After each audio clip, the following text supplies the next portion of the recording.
স্থানীয় সরকার নির্বাচনের আচরণবিধি সংশোধন, ইসির নবনিযুক্ত অতিরিক্ত সচিব শামসুল আলমের বিষয়ে আপত্তি এবং সাতক্ষীরা ৪ আসনের বিষয়সহ বিভিন্ন ইস্যুতে ইসির সাথে বৈঠকে বসেছে জামায়াতের ৬ সদস্যের প্রতিনিধি দল। বিস্তারিত জানাতে যুক্ত আছেন মিয়া আমিরুল। আমিরুল, জানাবেন আজ কি বিষয়ে আলোচনা হচ্ছে, কিছু জানা গেল কিনা? আর স্থানীয় সরকার নির্বাচনে আচরণবিধিতে কি সংশোধন চায় জামাত?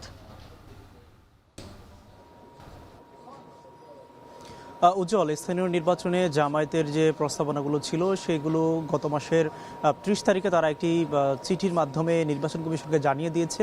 তাদের মোটা থেকে ৬০টি প্রস্তাবনা ছিল, যেখানে তারা স্পেসিফিকভাবে যে বিষয়গুলো বলেছে যে এমপিওভুক্ত শিক্ষকদের যে নির্বাচনে অংশ নেওয়ার যে বিধান কিংবা সুযোগ বাতিল করার কথা বলছে নির্বাচন কমিশন প্রস্তাবনায় তারা যেটি রেখেছিল আচরণবিধির মধ্যে, তারা যেটি বলছে যে সেটি যুক্ত করার জন্য, এবং একই সাথে যে আচরণবিধির মধ্যে অতি গুরুত্বপূর্ণ ব্যক্তির কথা বলা আছে। তবে সংশ্লিষ্ট যে আসন রয়েছে, সংসদীয় আসন, সেখানটার যে এমপি বা মন্ত্রী যারা থাকবেন তাদের যে সংশ্লিষ্টতা থাকতে পারে, তারা সেটি আশঙ্কা করছেন। এর জায়গা থেকে তারা বলছেন যে আচরণবিধির মধ্যে এটিও কিন্তু সুনির্দিষ্টভাবে উল্লেখ করার জন্য।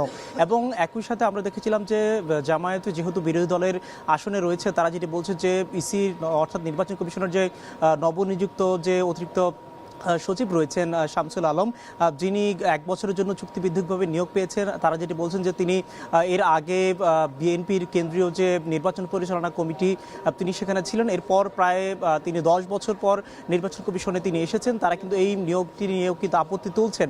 এবং একই সাথে আমরা এখানে দেখেছিলাম যে জামায়াতের পক্ষ থেকে যেটি বলা হচ্ছে, আমরা সাইডলাইনে বিভিন্ন ধরনের বিষয়গুলো জানতে পারছি কিংবা খোঁজ নিয়েছিলাম। তারা যেটি বলছে যে জাতীয় নির্বাচনে তাদের যে একটা বিষয়, তারা আশা করছিলেন যে শেষের দিকে গিয়ে ফলাফলের ক্ষেত্রে নির্বাচন কমিশন কোনো ধরনের ঘাটতি ছিল কিংবা তারা যে বিষয়গুলো প্রস্তাবনা করেছিল সেক্ষেত্রে নির্বাচন কমিশন তাদের কথা রাখতে পারেনি। তারা কিন্তু সেই বিষয়গুলো নিয়েও কিন্তু কথা বলছে। যেহেতু নির্বাচন কমিশনের বর্তমান যে অবস্থা, আচরণবিধি এখন পর্যন্ত চূড়ান্ত হয়নি, সেক্ষেত্রে বলা যায় যে আচরণবিধি চূড়ান্তের ক্ষেত্রে জামায়াত কিন্তু বেশ কিছু প্রস্তাবনা তারা রাখছেন।